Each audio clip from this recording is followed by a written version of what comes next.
우리 원주교구에 순교자 세 분만 알고 있었어요. 어제 가명에서 미사 드렸지만 김강희, 시몬, 최혜성, 요한, 예고모, 최배도사. 그런데 이 제천 지역에 우리 여진천 신부님이 연구한 바에 의하면 거의 80여 명이 되는 순교자들이 계신다. 원래 우리 원주교구 제천하고 배론, 그 다음에 단양, 여기는 우리 원주교구가 아니었어요. 처음에 원주교구가 될 때 저 춘천 주교님이 원주교구를 이렇게 갈라줄 때 조금만 떼줬어요. 근데 제가 이거 뭐 비하인드 스토리입니다. 어느 날 지하순 주교님이 주교회 총회에 가가지고 말을 해줬어요. 아니 나더러 원주교구 주교하라고 하면서 내가 우리 교구 저기 울진이나 저쪽에 삼척에 가려고 하면은 남의 땅을 밟고 가야 사목방문을 이렇게 해가지고 되겠냐고 엄청 화를 했대. 그 당시에 청주의 교구장이었던 목주교입니다. 파주교님이 원래는 지주교님이 파주교님 비서셨잖아요. 달래면서 그 당시에 저기 춘천 교구장님은 파주교님의 신학교 선배예요. 선배가 막 야단 맞고 지주교님한테 막 야단 맞는 게 미안하니까 지주교 내가 우리 제천하고 배론 줄 테니까 와 불러라고. 그래서 제천하고 단양하고 배론이 우리 원주교구에 들어왔어요. 또 다른 설에 가면 실제로 청주교구에서 사목방문을 제천 오려고 하면은 그 당시에는 길이 안 좋아가지고 2시간, 3시간이 넘게 걸렸대요. 원주는 여기 뭐 길이 가까우니까 1시간도 안 돼서 그런 여러 가지 사정 때문에 우리 제천하고 배론 또 단양이 우리 원주교구가 됐어요. 그때 그 파주교님이 이 배론 땅이 이렇게 좋고 또 성지고 또 제천에 이렇게 많은 순교자가 있는 걸 몰라서 다행이죠. 그분이 아마 여진천 신부님처럼 우리 역사를 공부하고 순교자들이 이렇게 많았다고 생각하면 아마 어림도 없었을 것 같아요. 그렇죠? 하느님의 묘한 섭리로 우리 교구가 많은 순교자들을 갖게 됐다. 순교자들이 많으면 뭐예요? 그렇죠? 그 순교자들을 우리가 현양하고 그 현양하는 삶을 우리가 잘 본받고 살아서 우리도 그분들처럼 하느님께로 가는 길을 잘 따라갈 수 있도록 하는 것이 소중하다. 그래서 우리 총대리 신부님하고 몇몇 신부들이 의논해서 우리 원주교구에도 순교자 현양 위원회를 만들었고 그거를 계속 조성해 나가는 중. 그 현양회를 만들고 초대 지도 신부님을 우리가 성동에 우리 신부님을 배은하 신부님을 우리가 모셨어요. 그래서 우리 원주교구도 본격적으로 가명에서 돌아가신 세 분 순교자만이 아니라 제천 또 마당리 또 덕산 거기까지도 우리 많은 순교자들이 있어요. 그 순교자들이 어떤 삶을 살았는지 더 우리가 찾아내고 또 그분들을 본받아서 우리 신앙에 도움이 될 수 있도록 할 수 있었으면 좋겠고 아마 오늘 이 세미나가 그런 의미에서 큰 의미가 있을 거라고 생각이 됩니다.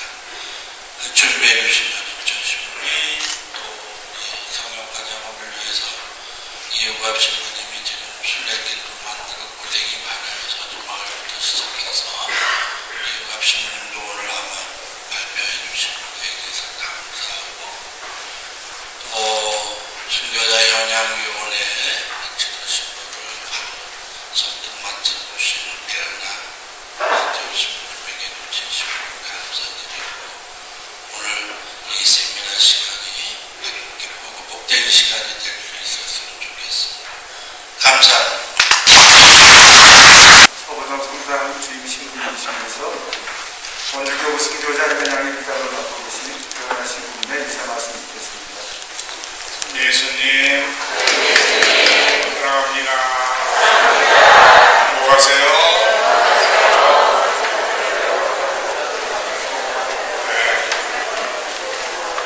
복된 시간, 복된 자리에 함께해 주신 여러분들 진심으로 반갑습니다. 그리고 많이 바쁘시고 여러 가지 어려우신데도 주교님께서 이 복된 자리에 함께 하셔서 더 영광스러운 자리가 된 것 같습니다. 그리고 교구청 신부님들을 비롯해서 제천지구 신부님들이 아마 거의 다 참여를 해서 관심을 갖고 있는 아주 중요한 세미나가 시작되는 것 같습니다. 이렇게 교구 순교자를 위한 제천 지역 순교자 세미나가 처음 개최가 되는데 원주 교구의 순교자가 96명이라고 그럽니다. 근데 96명 중에서 제천 지역 순교자가 69명하고 학산 묘제까지 포함하면 71명이니까 사실은 묘제도 제천시에 속하는 곳이기 때문에 거의 71명이라고 하는 많은 순교자들이 이 땅에서 탄생했다는 생각을 하면 당연히 그 후손들인 제천 지역의 성직자나 수도자나 교우들이 벌써부터 선조들의 그 뜨거운 신앙심을 배우고 또 그들이 살아간 발자취를 따라서 성역화를 시키고 또 함께 그들이 시성될 수 있도록 노력해야 될 일을 벌써부터 했어야 되는데 그래도 지금이라도 늦었지만 다시 이런 기회가 되어서 함께 할 수 있는 것을 큰 기쁨으로 생각합니다. 사실 누가 이렇게 연구를 해주지 않으면 저도 모르고 여러분들도 모르고 제천 지역에 그렇게 많은 순교자가 계신지 우리는 모르고 살았을 것입니다. 그런데 살다 보니 우리 김영진 신부가 탄광촌에서 오래 사목하다가 왔는데 광산에서 금맥이 아주 엄청나게 발굴되든지 또 탄이 매장된 곳이 발굴되면 노다지를 만났다고 그런다죠. 그야말로 우리는 감춰져 있던 우리 선조 순교자들을 이제 찾게 됐기 때문에 어찌 보면 노다지를 만난 것과 같다 이렇게 생각이 듭니다. 그래서 사실은 굉장히 은혜로운 곳이 되었다고 생각을 하기 때문에 우리 모두도 감사하면서 열심히 순교자들의 후손답게 살아가야 되는 것이 아니겠나 생각을 합니다. 인간이 살면서 도달해야 될 최고의 경지에 이른 분을 뭐라고 부를까요? 최고의 경지에 이른 사람들을 다 거룩할 성자를 붙여서 부릅니다. 그래서 시로 뛰어난 분을 어떻게 시의 경지에서 최고가 되면 시성이 되고 음악으로 최고의 경지에 이르면 악성이 되고 책으로 최고의 경지에 이른 것을 뭐라 그래요? 성서라고 합니다. 서성이라고 해야 맞겠지만 그것을 집어 성경 성서라고 이야기하는 거죠. 그리고 바둑에 있어서 장기에 있어서 최고의 경지에 이르면 기성이라는 말을 씁니다. 근데 순교자들은 어떻게 보면 한 인간의 삶으로서는 최고의 경지에 이르신 분들이다. 그렇게 이야기를 할 수 있을 겁니다. 왜냐하면 자신에게 생명을 준 그 하느님을 알고 믿고 그 하느님을 위해서 온 생애를 바쳤기 때문에 하느님 안에 있다는 것은 가장 완성된 삶을 사는 것이라고 표현할 수 있어서 다 그분들이 성인이시라고 저희는 생각합니다. 여러분들이 그 거룩할 성자를 풀어보면 참 의미가 있죠. 제일 먼저 들을 귀자가 쓰여 있죠. 이자가. 그리고 그 옆에 입구자가 쓰여 있어요. 그리고 밑에는 왕자가 쓰여 있어요. 그러고 보면 성인이 된다는 것은 첫 번째는 순서적으로 잘 듣는 것이고, 그리고 잘 듣는 것은 보고 듣는 것을 이야기하는 거죠. 그래서 귀를 기울이고 잘 들어서 깨달은 것을 말로 전하고 하는 그런 사람이 된다는 의미를 담고 있다고 합니다. 그렇다면 이런 소중한 자리에 와서 귀를 기울이고 우리 선조들의 그 거룩한 발자취를 따라가면서 열심히 배우려고 하는 우리들이 또한 성인의 길을 걷고자 하는 사람들이라고 생각을 합니다. 공자님은 60이 되면 이순이라고 표현을 했습니다. 귀가 듣는 말들이 다 순하게 들린다. 네, 어떻게 보면 2살까지는 말을 배우는데 시간을 다 들이죠. 그렇지만 듣는 것은 어떻게 60년이 걸린다는 얘기예요. 말을 배우는 데는 2년밖에 안 걸리는데 듣는 것을 잘 듣는 것은 60년이 걸린다는 이야기도 됩니다. 그러고 보면 우리가 잘 들을 수 있는 사람만 되어도 성인이 될 수 있다 생각을 합니다. 제가 지금 최강욱 신부님 따라가기 유튜브 방송을 황창현 신부와 함께 60회를 거쳐서 방영을 작년에 했고, 그리고 이제 올해는 최강욱 신부님 발자취를 따라서 실제로 신부님과 연관된 성지들을 찾아서 좀 순례를 하고 있습니다. 우리 주교님께서도 벌써 한 10곳 정도를 이렇게 다 순례하시면서 고생도 하셨는데, 저 엊그제 베티 성지와 봉암 성지를 갔었습니다. 그런데 봉암 성지라고 하는 곳은 그야말로 아주 별 볼 일 없는 곳이라고 할 수 있을 만큼 알려지지도 않고 또 순교자가 조금 있는 그런 곳인데, 그곳에 있는 그 옆에 있는 본당 신부가 헌신적으로 노력을 해서 그곳을 성역화시키고 있는 그 장면을 보면서 이게 참 누군가의 의지에 의해서 별로 소중하지 않은 곳도 큰 성지로 탈바꿈하고 많은 사람들이 찾아올 수 있는 곳이 되는구나 하는 것을 느꼈습니다. 그렇다면 우리 지역에 많은 순교자들이 탄생하고 살다가 발자취를 남기고 간 그 모든 곳들이 우리들에 의해서 정말 앞으로 더 소중한 성지로 태어날 수 있도록 함께 마음을 모으는 것이 참 중요할 것이다 생각을 합니다. 사실 제가 배로운 성지에서 17년 동안 살았고, 그리고 또 이제 최강욱 신부님 기복을 위해서 증인이 되어서 법정에 나가가지고 증언도 했고, 그리고 또 이렇게 최강욱 신부님 따라가기 방송도 하면서 살아가고 있습니다만, 그 덕분에 주교님께서 우리 교구에도 순교자 겨냥회가 좀 필요하니까 좀 해줬으면 좋겠다고 말씀을 하셔서 능력도 자격도 없지만 거절하지 못하고 아직은 발표하지 않고 좀 위원회가 구성되고 나서 위원회를 맡아서 같이 일할 수 있도록 하는 것이 좋을 것 같아서 고려하고 있었는데, 우리 유갑 신부님이 덜컹 책에다가 벌써 그 이름을 갖다가 써놔가지고 주교님도 말씀해 주셔서 참 빼도 박도 못하게 생겼습니다만, 아무튼 그런 사연이고, 지금 이제 이것은 그걸 해달라고 하는 주교님의 요청에 의해서 앞으로 우리들이 같이 함께 하면서 우리 교구의 순교자들을 번양할 수 있는 일을 함께 해나갈 수 있기 위한 그런 시작이라고 생각을 합니다. 그래서 여러분들의 많은 협조를 바라고 또 도움을 요청할 테니까 함께 참여해 주시면 고맙겠습니다.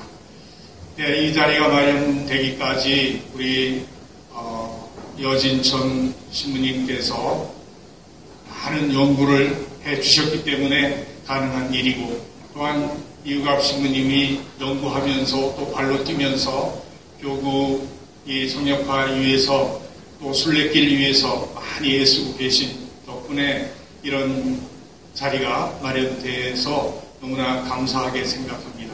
그래서 두 분 신부님들이 이제 발표를 해주시게 될 텐데 우선 두 분께 감사하면서 큰 박수 한번 보내주십니다.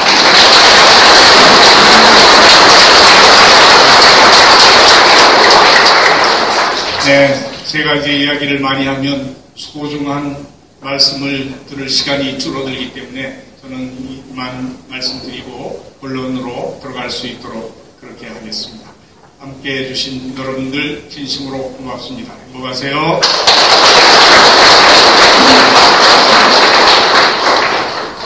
다음은 첫 번째 주제, 제천지역의 교우투 및 순교자에 대해서 발표해 주실 여진천 혼시아노 수원 카톨릭대학교 교수 신부님을 큰 박수로 모시겠습니다.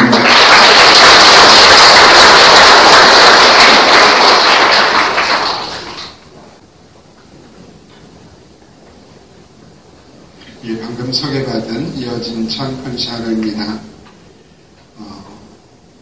우리 제천 지역의 교회사는 다른 성지의 역사만 보더라도 우리 한국 교회사에서 굉장히 중요한 역사를 차지하고 있습니다. 특히 황사영 순교자 배론신학교 또 그 외에 병인 받게 때 순교했던 아까 주교님께서 또 말씀해 주셨고 배신부님께서 말씀해 주셨던 것처럼 그 많은 순교자들 배론 지역에 한 300~400명 교우들이 있었는데 그 중에 70여 분이라고 하는 분들이 순교하셨는데 대단히 많은 분들이 순교하셨습니다. 오늘 저는 백운 이유갑 신부님께서 묘제 발표하시니까 그분들을 제외하고 50분의 순교자들에 대해서 각 건당별로 이렇게 말씀을 드릴까 합니다. 또 화면을 준비했는데 준비가 되는 대로 이렇게 하면서 말씀드리겠습니다. 예, 황사영 순교자이고요.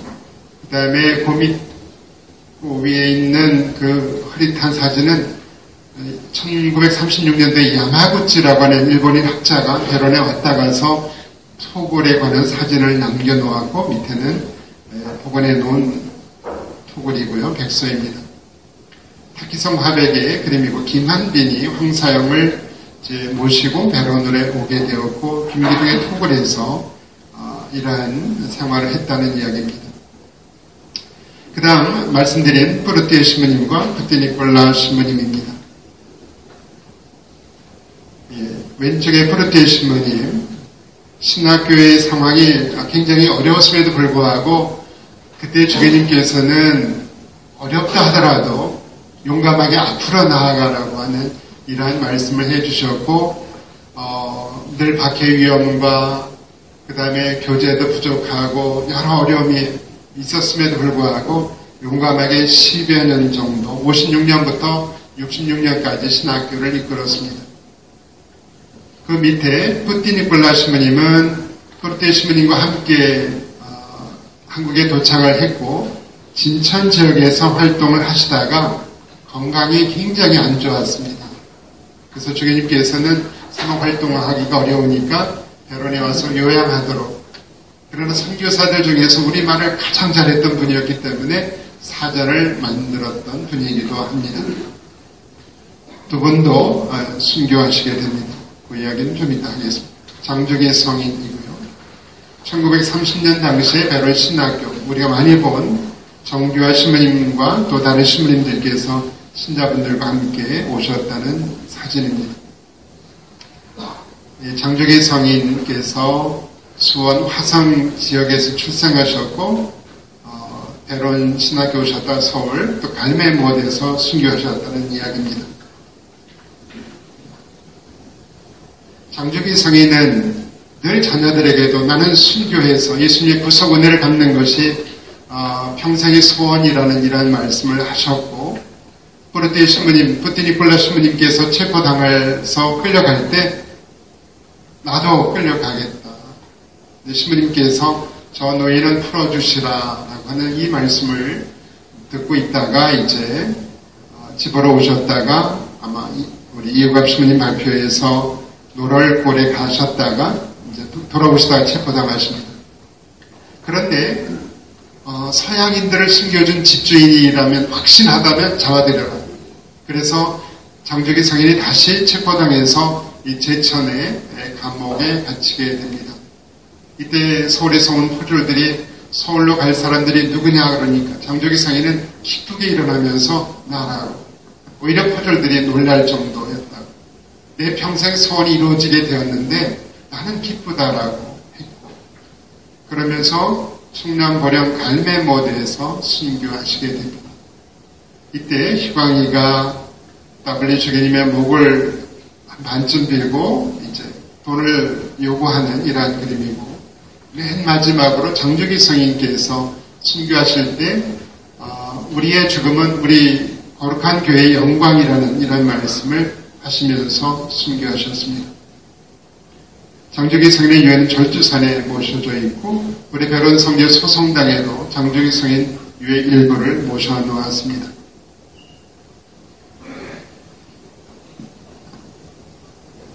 이제 배론 신학교 신학생들 10여 명 있었는데 그들 중에 3분이 순교했다는 이야기입니다. 김요한 사도 8년 동안 신학교 공부를 했는데 이제 페낭까지 유학을 갔다 왔지만 성소를 포기하면서 집으로 돌아가셨고 나중에 체포당해서 순교하십니다.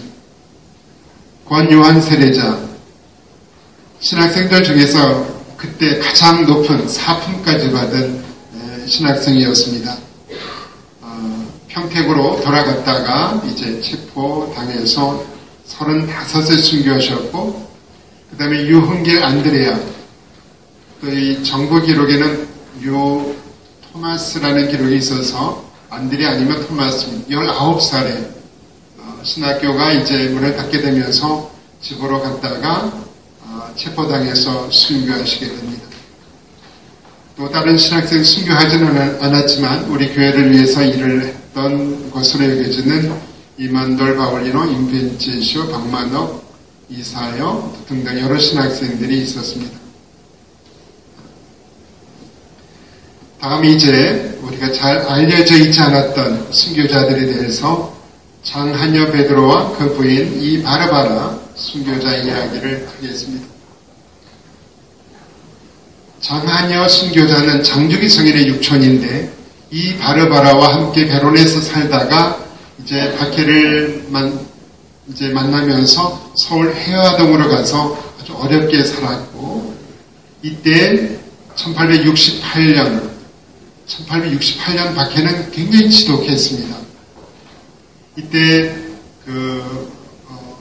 페롱 신부님과 함께 신자분들이 대원군 아버지의 무덤을 남인군의 묘를 도굴하는 사건 때문에 유교 강성을 건드린 죄였기 때문에 1868년에는 신자이면 대부분 많은 경우가 체포당해서 순교했는데 이때 순교합니다. 장한여의 부인 이 바르바라와. 근데 서울에 가서 이제 어렵게 살다가 홍봉주의 오촌 적과딸과 결혼하면서 다시 재혼하면서 순교의 기회가 오면 우리 함께 순교하자고 포졸들에게 체포당합니다. 체포당하기 3월 전에 부인이 아이를 낳았는데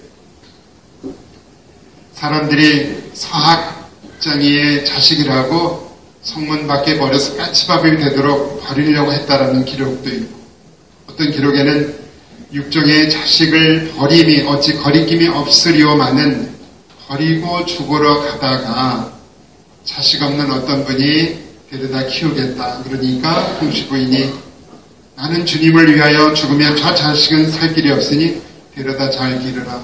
이렇게 하시면서 순교하시게 됩니다. 장치선, 그의 아들, 그의 며느리, 그의 딸 장치선의 재당순부. 장치선은 장조기 성인의 조카인데 베론 성지의 교촌의 회장으로 일을 하면서 두 신부님을 잘 모셨던 분이기도 합니다. 그런데 장조기 성인의 유해를 모시는 일에도 활동을 했던 이 장치선 순교자는 리델 신부님을 모시고 중국에 다녀오셨던 분이기도 하고 병인 양요가 일어났었을 때 강화도에 찾아가기도 합니다. 이래서 이런 분들이 체포당해서 강화도에서 순교하게 됩니다. 집안 사람들에게 체포당하기 직전에 부디 마음을 변치 말고 우리 집안 식구는 서로 하나도 떠나지 말고 천주께 가서 영원히 있자라고 마지막 말씀을 순교자는 하십니다. 다음 추순옥 35살의 대장장의 아들이었고 배로운 사촌내 내마을 안 세점천 교구청의 회장으로서 체포당해서 청주에서 순교하십니다. 아마 배론 근처 어디 교구청인 것 같은데 세점촌이라는 지명은 아직 찾지 못했습니다. 혹시 아시면 알려주시면 고맙겠습니다.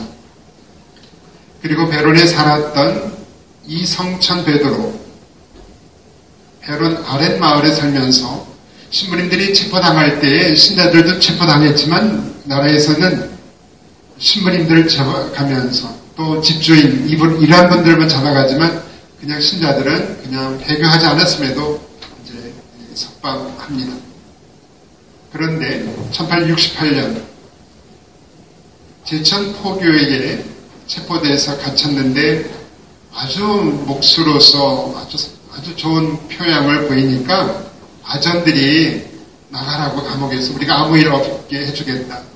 나라의 영이 없으면 나가지 않겠다. 이런 말씀을 하셨습니다. 이성욱 회장과 그의 대자인 탁서가 황해도에서 용인으로 그 다음에 봉화로 배론 사촌내 운마을 비둑제라고 하는 이 교촌에서 회장 일을 하셨는데 배론 근처인 것 같은데 비둑제 여기 지명도 배론 근처에서는 못 찾았습니다. 비둑제라고 하는 이 지명은 덕산면 도전리에 있는데 여기는 아닌 것 같습니다. 어쨌든 이곳에서 계시면서 그 형제들 5형제 중에 4형제가 순교했고 이제 1867년 포졸들이 오니까 그의 대자인 탁수방이 대부님 포졸입니다. 우리 피합시다. 30살 된 대자가 대부님이 피하지 않으시면 저도 피하지 않겠습니다. 그래서 두 분이 함께 끌려가서 청주에서 순교하십니다. 안바오로 배론에 와서 신부님의 이런 일들을 도와주셨던 분이고 또 신부님들이 체포당할 때에 피하면서 아주 깊은 산속에서 살다가 체포당합니다. 본디의 수염이 많았었는데 저놈의 수염을 보니 분명한 서양 인인이 죽도록 쳐라. 그러면서 이제 팔다리가 부러지는 형을 받았다라고도 그럽니다. 정임녀 순교자 이성욱 회장과 함께 체포당했다가 형벌로 인해서 한번 배교했지만 다시 뉘우치면서 내가 처음에 배교한 문서를 가져와라. 이 맹세는 헌맹세이니 나도 천주교에 믿는 사람이다. 주님을 위해 죽겠다 하면서 이제 순교하십니다. 하베드로 그의 아들 그의 동생 풍기 출신이었지만 영춘으로 왔다가 배론에 오셨고 아들과 동생 함께 체포당하는데 동생은 형이 순교하러 가는데 나도 순교하겠다 하시면서 순교하셨습니다. 이렇게 배론 본당 출신으로는 25분의 순교자를 우리가 모시고 있습니다. 청전동 본당 출신 순교자 12분에 대해서 말씀을 드리겠습니다. 송악면 장공리 산골에 살았던 유야고보 그 순교자는 충주로 끌려가서 한 달 만에 사형 선고를 받는데 호주들에게도 내가 이 감옥에 있어서 너희들에게 천주교를 가르치지 못하는 것이 그것이 안타깝다 하셨던 분이고 순교할 당시에 기적적인 어떤 기상 이변 현상을 보면서 이제 모든 사람들이 이상하다 할 정도였습니다. 그 다음에 이 프란치스코 남 엘리사벳 권마리아 이국호, 엘리사벳, 이데레사, 이안드레아. 이분들은 남종삼 성인 친척입니다. 그러니까 이 프란치스코는 송악면 도화리 광암에 살았는데 남상교 순교자의 딸, 남종삼 성인 아버지죠. 그의 딸과 결혼을 합니다. 그래서 집안 식구 7명이 끌려가서 순교한 것으로 알려졌습니다. 남 엘리사벳, 그의 질부 건마리아, 그 다음에 이 프란시스코의 딸 이 엘리사벳, 이 데레사, 이 안드레아, 남마리아입니다. 여기 그림에서 보듯 송악면 이 지역에 교촌들이 많이 있었는데요. 이곳에 남요셉이라는 순교자가 살고 있었습니다. 남요셉의 집에서 누가 머물러 있었냐면 리델 주교님이 리델 이제 신보로 와서 이곳에서 베론에서 60리 떨어진 이 번자리라는 동네에 사시면서 우리말을 배우시게 됩니다. 화면에 보이는 앉아 계신 분이 리델 주교님입니다. 병이 박힐 때 탈출하셨다가 주교품을 받고 교구장이 되셔서 다시 오셨다가 나중에 체포당했다가 이제 중국으로 추방당하셨습니다.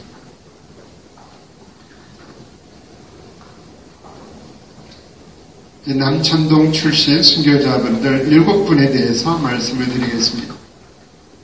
청풍에 살던 김시몬 42살 순교하셨고, 청풍에 살던 허조이 충주에서, 여교 최씨 아주 어렵게 살지만 서울로 가셨다가 체포당해서 40살에 순교하셨고, 박공수 베드로, 그 다음에 신정도, 신공직, 장석이 유한 이란 분들이 청풍 지역에서 살다가 순교하셨습니다.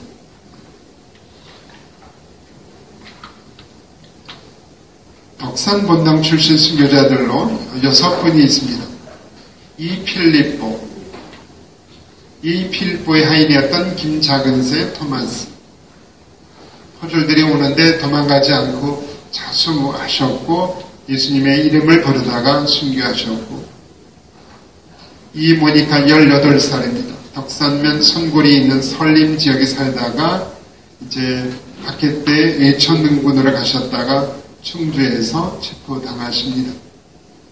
한 말만 하면, 배교 한마디만 하면 풀어주겠다. 어찌할 수 없다. 배교하지 않겠다라고 하면서 이 모니카 순교하셨고, 이 마리아 순교자도 같은 지역에 살았는데 17살의 나이로 교수형으로 순교하셨습니다. 그 다음 존 프란시스 카베리오와 이시몬, 화면에서 보듯이 이쪽 지역인데 대미산이라고 높은 산이 있습니다. 이 산 하나를 놓고 한쪽 지역 건학은 안동교구이고 또 한쪽은 여우목은 청주교구 지역이고 부력이라는 지역은 우리 원주교구 지역입니다. 부력이라는 마을에 밥 프란시스코 살고 있었는데 예천이 살고 있던 못된 사람이 약탈하러 옵니다. 포졸 하나 데리고. 이제 와서 약탈을 하고 신자들을 끌고 가는데 이 소식이 건학, 그 다음에 부력이, 그 다음에 여우목 공동체 알려지면서 존 프란시스 카베리오와 이 시몬이 옵니다. 이분은 바로 우리 지역에서, 부력에서 체포당해서 순교하셨던 분입니다. 그 대자인 이 시몬이 감옥에서 저희 사지를 나뭇가지에 메어놓고 잡아 빼고 저의 몸을 갈기갈기 찢고 뼈를 가루가 되도록 부숴 놓으신다 해도 배교하지 않겠습니다. 존 프란시스 카베리오가 대자에게 내가 죽는 모습 보면 너가 분심이 들 것 같으니까 먼저 가라. 그래서 이 대부님 말씀에 순종하면서 대자가 먼저 순교한 분입니다. 그러니까 존 프란시스 카베리오와 이 시몬은 우리 교구 지역에 살지 않았지만 우리 교구 지역에서 체포당해서 이제 순교하셨던 분입니다. 제천 지역에 주로 계셨던 분들은 충주, 청주에서 순교하십니다. 충주에 순교 현양비가 있고 청주에도 순교 현양비가 있습니다. 예, 두 번째로는 이제 박해후 지역에 우리 제천 지역에 우리 신자들이 살았던 교우촌에 대해서 아주 간략하게 말씀을 드릴까 합니다. 병인 박해가 1866년부터 73년까지 있었는데 박해 후 10년 후에 이제 이 제천 지역에 교우촌이 생겼습니다. 1884년, 85년 사이에 즐개뜨 신부가 제천 신월동에 새말이라는 공소를 이제 신설합니다. 1885년부터 86년 1년 동안에는 번자리라고 하는 아까 남요셉 순교자와 남상규 순교자의 딸 그쪽에 살고 있었던 이 지역에 신자 공동체가 계속 전해졌었습니다. 1887년까지 세월이 공수가 있었고 백운면 원월리의 원서라는 지역에 또 교우촌이 세워집니다. 1887년 제게뜨 신부의 기록에 보면 이 번자리 새말 원서 지역 세 교우촌 중에 아마도 새말 지역인 것 같습니다. 12, 13 가구가 있었는데 여기에 교우촌이 더 많이 늘어나게 된 이유가 안씨라고 하는 못된 사람이 신자 집에 가서 훔쳐와서 묵주를 훔쳐옵니다. 그리고 확실한 물증을 이제 신자라고 하는 것을 찾기 위해서 다시 방문했는데 자기를 고발하려고 온 사람에게 앉혀놓고 뭐 잃어버린 게 없냐, 묵주다, 우리 교회에 중요한 기도하는 도구다. 그에게 이제 교리를 이야기하면서 십계명을 이야기하고 교리 이야기를 하니까 이 사람이 내가 마음을 바꿨다. 묵주의 영향으로 그 공동체가 널리 많이 퍼졌다라고 하는 그 이야기가 제게뜨 신부님의 기록에 있습니다. 그 다음 88년까지 풍선본당 레메르 신부님이 다녀가셨고 1891년에는 송악면 시공리에 가래나무골 공동체가 세워지고 92년도에는 봉양읍 명암리 피제에 교우촌이 세워집니다. 1893년에는 솔티, 그 다음에 95년에는 송악면 무도리에 또 공동체가 세워집니다. 94년경에 레메르 풍선 신부님이 다녀가시면서 그 지역 신자분들에 대한 평가도 남겨놓았는데요. 가래나무골 신자들은 우수한 공소다. 피제 교우촌은 개종자들이 아주 열심하고 문답을 잘한다. 또 솔티도 비신자 마을에 생긴 공소로 교우들은 아주 신중하다. 반면 원서 공동체는 도박꾼과 술꾼들이 또 빚이 많고 가엾은 공소다.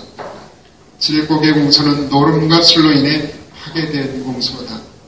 만지시는 착실한 교우들이다 라고 하는 이러한 기록을 남기기도 합니다. 윤필 주교님이 1892년 10월 달에 풍수원을 방문하셨는데 풍수원에 주교님이 방문하시니까 우리 지역의 풍수원 관할 지역의 공동체 다 회장님들이 방문하십니다.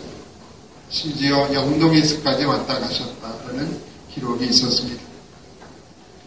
그 다음에 1900년에 10월 달에 밑들 주교님이 다시 한번 송악면 이곳에 왔다 가십니다. 이때 신평촌이라는 교우촌이 있었다는 기록도 있습니다. 배론 공동체는 병인 박해를 통해서 완전히 무너졌다가 1901년 2년 사이에 묘제 배론 공동체가 세워집니다. 1903년 묘제와 배론이 분리가 되었고 그리고 안골 봉양읍 장평리의 보레라는 공동체가 세워지고 1904년이면 용수막 본당이 세워질 당시에는 학산리의 공동체가 두 개가 세워집니다. 창터와 묘제, 그 다음에 배론, 보레 또 등등, 그 다음에 명암리에 요복골 공소가 있었고요. 1910년, 11년 당시에는 배론 공동체가 커지니까 윗배론, 아랫배론 하면서 또 공동체가 늘어났고, 그 이듬해에는 대구면 방학리의 움실이라는 교우촌도 세워졌습니다. 내려가서 1919년 당시에는 덕산면 수산리의 숲갓, 그 다음에 턱골이라고 하는, 턱골도 두 군데 어딘지 확실하게 지명하기는 어렵지만 제천시 고암동 아니면 금상면 동막리에 있는 이 지역에도 공동체가 세워졌습니다. 또 1920년에는 청풍면 신리의 거무제, 그 다음에 1923년에는 묘제 화당리의 대호지 공동체가 세워집니다. 그 다음 1935년 경영 잡지에 보면 7곡의 공동체의 공소 건물이 세워지는 노덕삼 요한 부회장님의 아주 열심한 활동 이야기가 잘 담겨 있습니다. 그 노덕삼 부회장님께서 아주 헌신적으로 일을 하셨다는 모습하고, 여기 중간 부분에 신애긍, 형애긍이라고 하는 이러한 단어가 있는데 지금은 잘 안 쓰지만 예전에는 정신적으로 7가지 자선활동, 물질적인 7가지 자선활동을 신애긍, 형애긍이라고 합니다.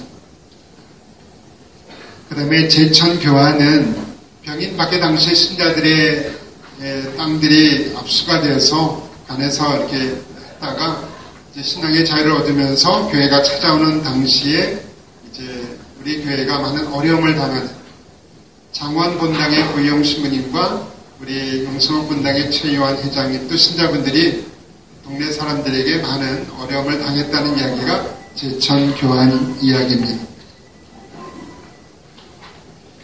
제천교환은 오랫동안 지속된 문제라서 넘어가겠습니다. 배론 묘제, 강당 건립과 임야 기증 등 1922년 당시에 배론에는 한 100여 명 신자분들이 있었고 23년도에 배론 공수가 설립이 되었고, 묘제에도 강당이 이제 1935년 당시에 건립되었다는 이야기입니다. 안요셉은 배론에 약을 설치했고, 우리 배론에 있어서 약 200만 평이 기증된 것이 1929년, 30년 교회 기록에 나옵니다. 이윤상 베드로께서 이제 임야를 우리 교회에 기증하셨다는 이야기입니다. 그 다음 제천본당 설립, 1940년에 제천본당이 설립이 되면서 그 당시에 12개 공수가 있었다는 이야기입니다. 그 다음에 한국전쟁 이후에 1954년도에 공수는 8개였고 1958년 당시에는 10개 공수가 있었다는 이야기입니다. 결론 부분 한번 보겠습니다. 지금까지 묘제와 배군을 제외하고 제천지역 본당별로 50분의 순교자들에 대해서 간략하게 말씀을 드렸습니다. 순교자는 남자 35분, 우리 여성 신자분은 15분이었습니다. 하느님의 황사형 순교자를 제외하고 김계동, 김한비를 제외하고는 다른 모든 순교자들은 병인 박해 때 순교한 이들이었고 1866년부터 73년까지 박해 중에 68년도에 무려 30분이 순교자가 생겼다는 이야기입니다. 그리고 이제 이 장에서 박해 후에 제천지역 교우촌들을 간략하게 보았는데 시대가 발전하면서 그분들이 살던 교우촌이 지금까지 교우촌으로 남아있는 경우는 배론, 또 묘제 그렇습니다. 그리고 청풍도 지금 있고요. 그리고 체포된 신자분들이 체포된 지역도 면 지역만 표시되어 있고 그 교우촌을 찾기도 쉽지는 않습니다. 순교자들의 삶과 신앙의 흔적이 남아있는 그 교우촌은 오늘날 우리에게 중요한 곳이기 때문에 찾는 노력은 필요하다라고 생각이 듭니다. 왜냐하면 순교자들이 또 순교자들 보고 살았던 교우들을 만나는 그것은 그 순교자들을 우리가 기억하기 위해서입니다. 기억한다는 것은 또 다른 순교자가 되려고 하는 노력이지 않을까 싶습니다. 오늘 첫 발표는 이것으로 마치겠습니다. 감사합니다. 네, 안녕하십니까. 저는 금방 소개받은 이유가 베드로 신부라고 합니다. 오늘 여기 제천 또 저는 그 지역 중에서도 화당리에 대해서 이렇게 말씀을 드리게 되었는데요. 제가 몇 년 전에 이제 그 배론에 있는 문화영성연구소에 있으면서 여진천 신부님하고 같이 계획을 하기를 오늘 같은 세미나, 그러니까 우리 교구의 단양, 제천, 원주, 평창, 횡성, 저쪽에 영동지방 이쪽을 다 다니면서 이런 세미나를 하면 좋겠다라고 하는 이야기를 하고, 연 신부님은 전문가시니까 이미 사실은 오래전에 이런 논문들을 준비를 해놓고 있었습니다. 그런데 코로나 때문에 특히 이제 영동 지방은 아예 날짜까지 다 잡아서 예약을 해놨는데 코로나가 심해서 못하고 지체를 하다가 이제 다시 시작을 하게 되었습니다. 아주 굉장히 다행스럽고 또 고마운 일입니다. 지금 이제 여진천 신부님께서도 마지막에 우리가 순교지 교우천을 찾는 목적이 그들을 담기 위해서다 이런 말씀을 주셨는데요. 사실은 지금은 우리가 칼로 목이 잘리는 순교를 할 것은 그런 상황은 아니라고 생각을 합니다. 그런데 아우구스티누스 성인이 이런 말씀을 하신 것을 보았습니다. 고통이, 그러니까 실제로 고문당하고 참수를 당하는 그것이 순교자를 만드는 것이 아니라 그들이 품고 있었던 거룩함이 그들을 순교자라고 하는 것이다. 순교자로 만드는 것이다. 이런 말씀을 하신 적이 있습니다. 그래서 우리가 오늘날 순교자를 담는 거는 우리도 경찰서 끌려가서 고문을 받고 이런 거야 당연히 아니겠죠. 순교자를 담는 것은 그분들이 끝까지 품었던 거룩한 마음, 또 하느님에 대한 사랑, 사람들에 대한 아주 끝까지 가는 사랑, 그런 것을 담는 것이 순교자들을 담는 것이 아닌가, 그런 생각이 들기도 합니다. 여진천 신부님은 지금 한 10시간 말씀하실 것을 30분에 말씀을 하셨습니다. 사실은 지금 제가 말씀드리는 이 내용처럼 여진천 신부님이 말씀하신 교우천들 혹은 순교자들 한 분 한 분에 대해서 더 말씀을 나누면은 훨씬 더 재미있고 상세한 아주 실감나는 이야기가 될 텐데, 시간 관계상 신부님께서 제천 지역 전체를 이렇게 훑어주셨는데요. 저는 그 중에 한 군데만 딱 집어서 좀 더 상세한 내용을 말씀을 드리겠습니다. 다른 곳이 아니라 백운 화당리 지역입니다. 백운 화당리는 어딘지 거의 아시죠? 여기서 이제 박달재를 딱 넘어가면은, 박달재 넘어가서 오른쪽 안으로 들어가서 있는 그 마을인데, 제일 뒤쪽에 지도가 있습니다. 그 지도를 한번 잠깐 먼저 보시고 거기에서 지명을 익히신 다음에 제가 말씀을 드리면은 좀 이해가 쉬울 것 같습니다. 제일 위쪽에 너럴골 이렇게 쓰여져 있는 곳이 있습니다. 그런데 제일 위쪽이 어디냐면은 그 백운에서 안쪽으로 쭉 들어가면은 용소막 가는 길이 있는데요. 가다가 덕동계곡 가는 쪽으로 가다가 중간에 왼쪽으로 빠지면은 화당초등학교가 있습니다. 그 화당초등학교에서 계속해서 올라가면은 배째라고 하는 경순왕이 올라와서 절을 해서 배째 이렇게 이름이 붙은 고개가 있고, 그걸 넘어가면은 이제 귀례가 나옵니다. 그러니까 귀례에서부터 다시 오신다고 생각을 하면은 귀례에서 쭉 올라오시면은 꼬불꼬불한 고개가 있고, 그 배째 정상에 딱 서시면은 정상에서 오른쪽 왼쪽에 둘 다 임도가 있습니다. 그 임도 중에서 왼쪽에 있는 임도를 쭉 타고서 계속해서 들어가면은 화당천이라고 하는 아주 맑은 물이 흐르는 계곡이 나옵니다. 그 계곡 쪽에서 아래로 쭉 내려오다 보면은 이 산림조합에서 산림조합 교육관이라고 하는 건물을 하나 지어놓은 게 나와요. 지금은 사용하지 않는데 그 교육관 바로 앞에 이 화당천 맑은 물이 흐르는 계곡이 있는데 커다란 너럭바위가 있습니다. 지금은 흙에 조금 묻히기는 했지만 그럼에도 불구하고 아주 넓은 바위가 나오는데 그 넓은 바위 덕분에 그곳이 너럴골 이렇게 이름이 지어진 마을이라고 합니다. 지금은 그 안쪽에 한 가구만 살고 있는데 예전에는 거기에 거의 100여 가구 이상, 특히 광산이 있을 때는 더 많은 주민들이 살았었다고 합니다. 그리고 그 밑으로 쭉 내려오면은 물을 따라서 내려오다 보면은 그것은 이제 화당 초등학교에서 말씀드린 배째로 올라가는 길이겠죠. 거기에 대호지라고 하는 마을이 있습니다. 다리도 하나 있는데 다리 이름이 대호지 교고요. 큰 바위에 아까 여신부님이 소개한 자료에도 큰 바위에 대호지 이렇게 쓰여져 있습니다. 큰 대자에 호랑이 호자가 쓰여져 있어서 마을 사람들은 큰 호랑이가 나와서 대호지라고 하는데 일제시대 때는 죽건리 혹은 죽간리라고 해서 대나무 죽자에 꾀관자를 써서 지명의 어원은 조금 다르기는 한 것 같은데 지금은 큰 호랑이 나왔다 하면 좀 상스러운 지명이다 생각을 하니까 지역분들은 큰 호랑이가 나왔던 지역이다 해서 대호지 이렇게 부릅니다. 그리고 밑에 보시면은 화당리가 있고요.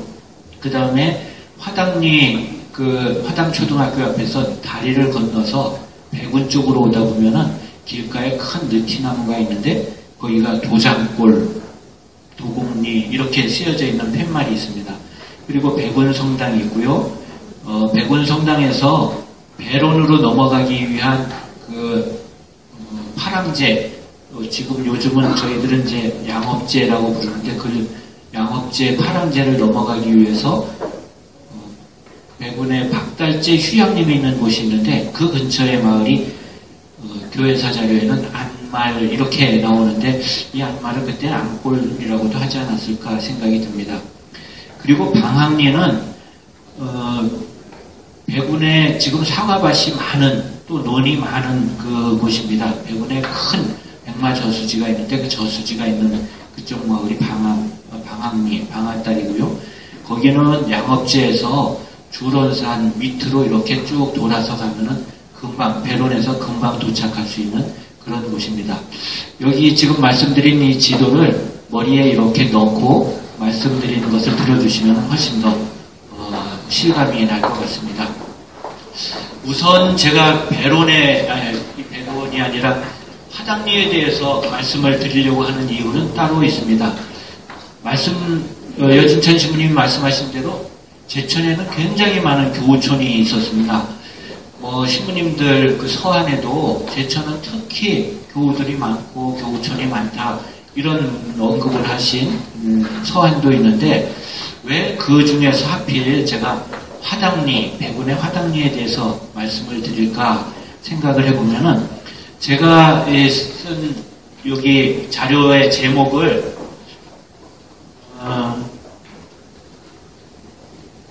쪽수가 안 나타났네요.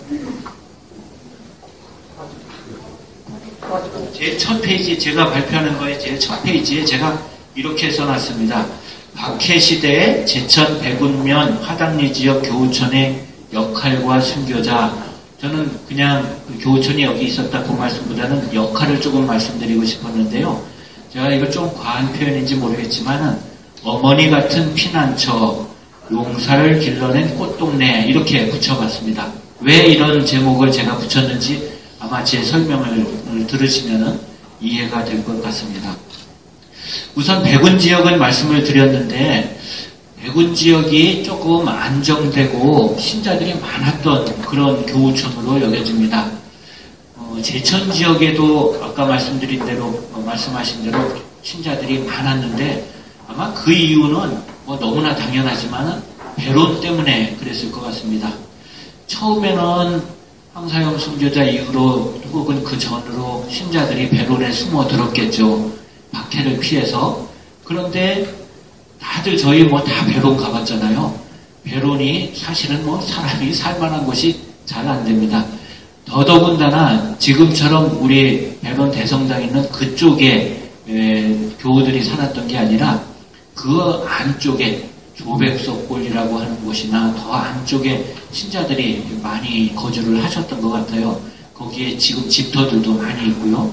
그런데 거기에서 당장 박해가 심하니까 숨어들어서 거기서 살기는 하셨지만 조금 박해가 뜸해지면 아이고 이렇게 심심산골에서 어떻게 사나 이런 생각이 좀 들었을 것 같아요. 우리도 그러지 않겠어요? 그런데 거기에서 양업제, 파랑제만 딱 넘어가면 아까 말씀드린 방앗다리라고 하는 동네가 나옵니다. 넓은 논이 나오는 거예요. 그리고 뭐 계곡에 물도 많고 그러니까 어느 날 조금 고개를 넘어가서 봤다가 저기 가면 조금 살만하겠지 이렇게 생각을 하고서 조금씩 넘어간 것이 아닌가. 혹은 또 다른 지역으로도 그렇게 배론을 중심으로 해서 처음에는 교우들이 찾아왔다가 조금씩 옆으로 이렇게 퍼져나가서 살게 된 것이 아닌가 그런 생각이 듭니다. 그것은 뭐 여기 제천만이 아니라 다른 지역의 교우촌들도 마찬가지입니다. 풍수원만 보더라도 풍수원 한 곳이 있는데 교우촌들은 그 주변에 많잖아요.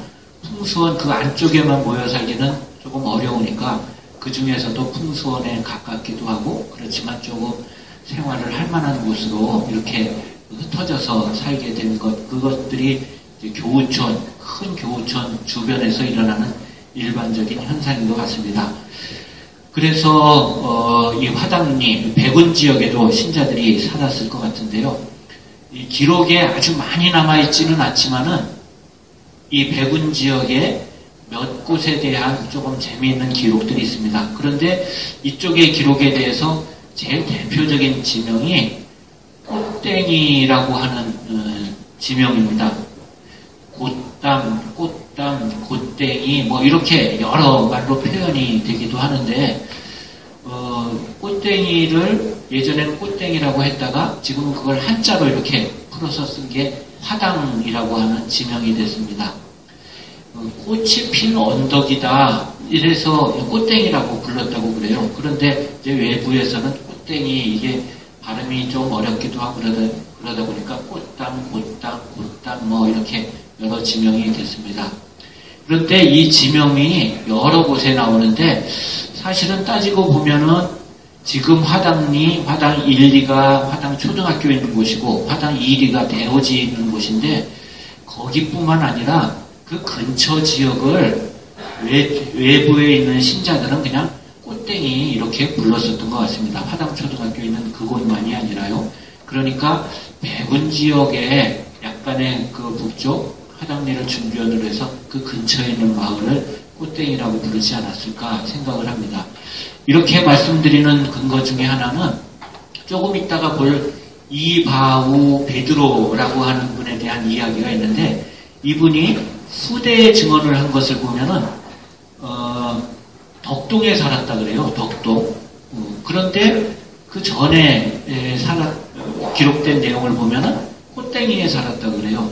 그러니까 실제로 더 상세한 증언을 한 사람은 덕동에 살았다고 하는데 다른 주교님이 쓴 비망록에 보면은 그냥 꽃땡이 이렇게 말을 하는 걸 보면 아마 그 근처에 덕동까지도 심지어는 제천의 배로 너머에 있는 그 마을들 거기가 그냥 꽃땡이다 이렇게 얘기를 한 것 같습니다.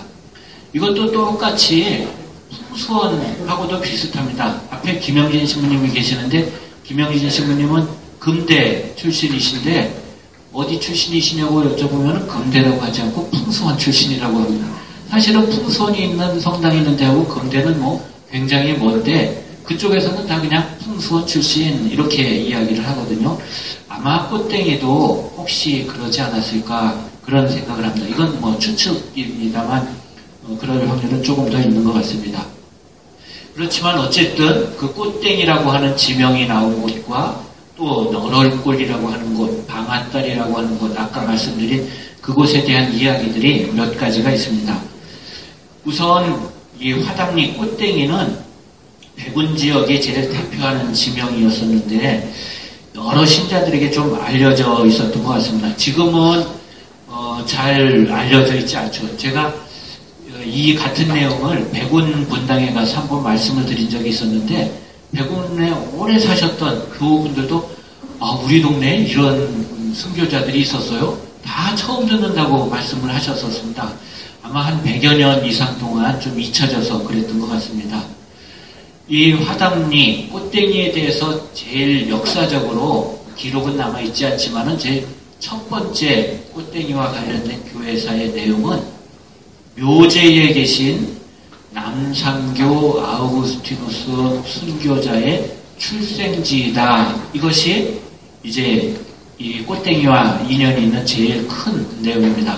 이분이 1784년에 태어나셨거든요. 그러니까 그 이후에 박해 상황에서 꽃댕이 이름이 나온 것보다 훨씬 전이죠. 그런데 사실은 이 남상교 아우구스티누스 순교자가 화당리 꽃댕이 출신이다라고 하는 것이 예전 기록에는 나와 있지를 않습니다. 이걸 찾아보려고 이분이 의령남씨인데 의령남씨 족보 또 의령남씨들 선조들을 다 모아놓고 비석의 비문, 비갈문을 다 정리해놓은 추원록 이런 것들을 다 찾아봤는데 거기에 추원록에도 남상교 순교자에 대한 긴 이 생애에 대한 내용들이 적혀 있는데 아쉽게도 거기에도 출생에 대한 말씀은 없었습니다. 근데 어떻게 해서 이곳이 남상교 순교자의 출생지인가라고 하는 이야기가 되었는가 하면은 그 이원순 박사님이 돌아가셨는데요. 이 박사님이 남종상 성인 일가에 대한 책을 쓰셨습니다. 그래서 남종상 성인, 남상교 순교자에 대한 아주 자세한 내용들을 다 기록을 해두셨는데 그 책에 기록이 되어 있습니다. 제가 들은 내용으로는 이원순 박사님이 이 남상교 아우구스티누스 순교자의 증손자인데 집안에서 제천백운 화당리가 남상교 순교자의 출생지이다라고 하는 이야기를 들었다. 이런 말씀을 하셨습니다. 그러니까 아마 집안의 내력으로는 기록되지는 않았어도 내력으로 화당리라고 하는 전승이 있었던 것 같습니다. 다른 데 지명이 많은데 그 집안에서 굳이 화당리라고 꼭 집어서 이야기를 하는 건 그 나름대로 근거가 있어서 그랬겠죠.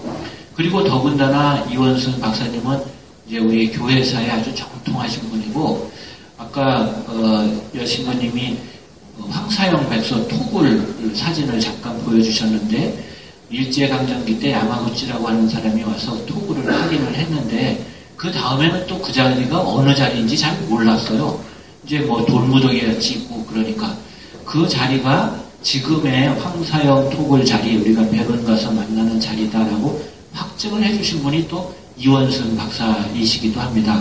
그러니까 교회사에 대한 아주 정통한 지식들을 가지고 계신 분이 그 가문으로부터 들었으니까 이것은 크게 의심을 하지 않아도 되겠다 이런 생각을 하게 됩니다. 그리고 두 번째로 이제 화당리에 대해서 본격적으로 이야기가 나오는데요. 서지 마을 교우들의 피난처입니다. 서지 마을 교우들의 피난처 거기 위에 있는 내용들 제가 잠깐 처음에 읽어보면은 그런 내용이 나옵니다. 세 번째 줄에 1839년, 이 기해년이죠. 기해박해가 있었던 39년 1월 말경 외교인이 서지마을 신자들을 고발하여 최혜성의 다른 이름입니다. 최양박 요한과 그 가족이 원주 감옥으로 끌려갔다. 포졸들은 도망간 다른 교우들을 추적하여 제천고을의 큰 마을 꽃당이까지 갔다. 이렇게 기록이 되어 있습니다. 이건 W 주교님이라고 하는 분이 여러 신자들에게 들은 내용들을 이렇게 기록을 해서 정리해 놓은 내용입니다. 그런데 왜 이 서지마을에 있었던 교우들이 꽃당이 이 백운까지 피난을 갔을까?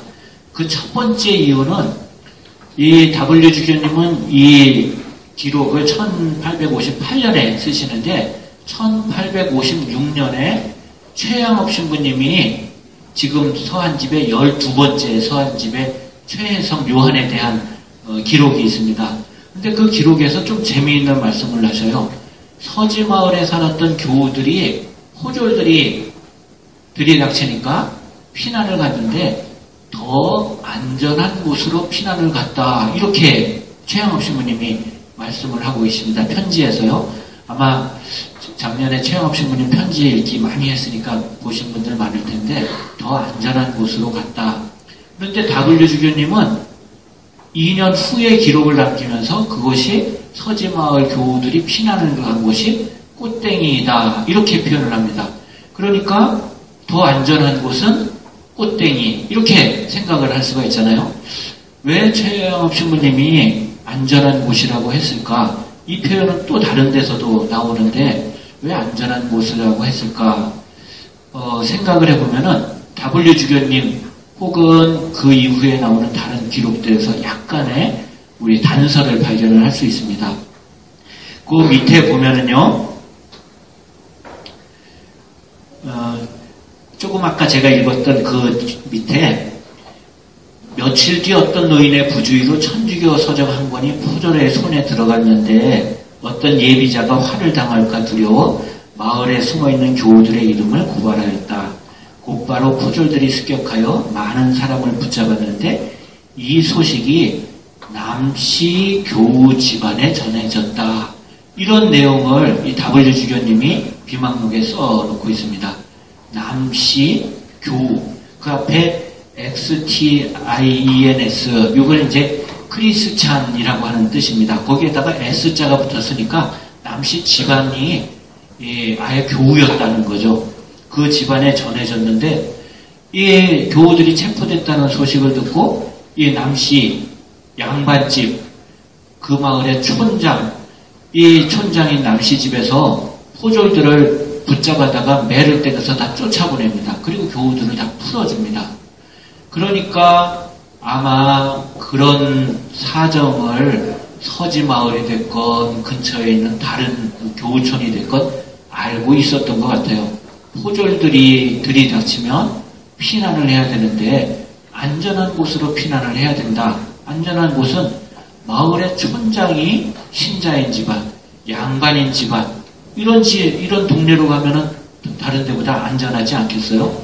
물론 그럼에도 불구하고 이제 신자들을 다시 포졸들이 잡으러 오기는 했지만 그럼에도 불구하고 아마 이 화당리는 조금은 다른 데보다 안전한 피난처라고 신자들에게 여겨지지 않았을까, 이런 생각을 충분히 할 수 있습니다.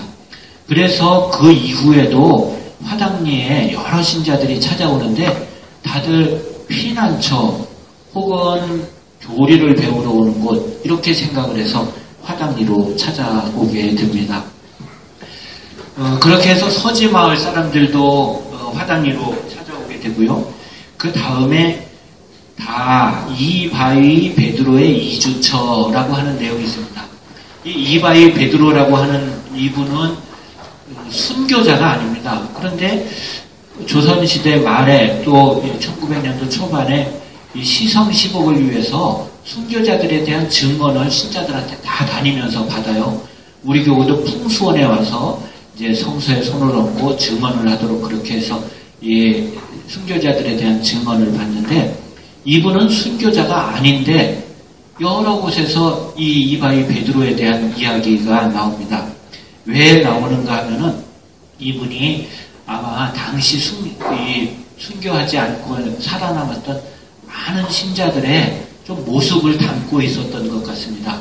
왜냐하면은 순교가 일어나니까 사실은 겁나잖아요. 도망가고도 싶고, 누가 천주교 신자냐 물어보면은 아닙니다, 뭐 이렇게 한다든지 그거 별거 아닙니다, 이렇게 말하고서 빠져나가고 싶은 마음이 아마 다 있었을 것 같아요. 이분이 그랬어요. 천주교 신자냐라고 하니까 천주교를 믿긴 믿는데 뭐 별거 아닙니다, 이렇게 대답을 했습니다. 이분의 마음으로는 다른 곳에서는 별거 아닙니다라고 하는 게 제가 그걸 잘 못 믿습니다. 제가 천주교 신자라고 하는 게 너무나 부족합니다, 이런 뜻으로 말했다고 하는 것 같은데, 포졸들이 듣기에는 교회를 이렇게 낮추어 말한 것처럼 그렇게 들었을까봐 내내 고민을 합니다.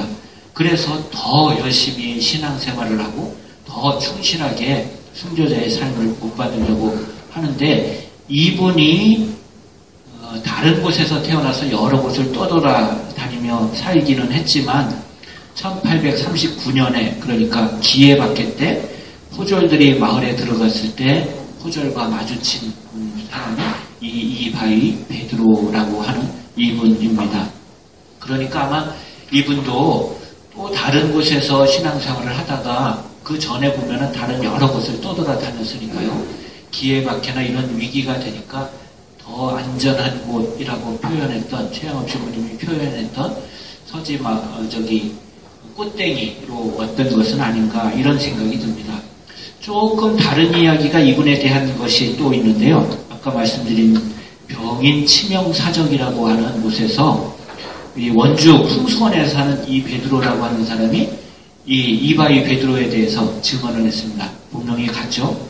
그런데 이 베드로에 대한 증언을 보면은 이분이 서울 사람이었는데 세례는 받았지만은 조금 약간 요즘 말로 하면은 개차반 같은 그런 생활을 했었던 것 같습니다. 그런데 지나가다가 아이들이 그것도 여자아이들이 상종됐다, 상종 바치자 이런 이야기를 들었다는 거예요. 그러면서 조그만 여자아이들이 상종 기도를 바치는 걸 보고 깜짝 놀라서 나는 세례도 받고 신자라고 하면서 이렇게 불성실하게 신앙생활을 하더니 하고서 크게 뉘우쳐서 그 다음에 열심한 신앙생활을 하게 되었다. 이런 이야기가 병인 치명사적에 실려 있습니다.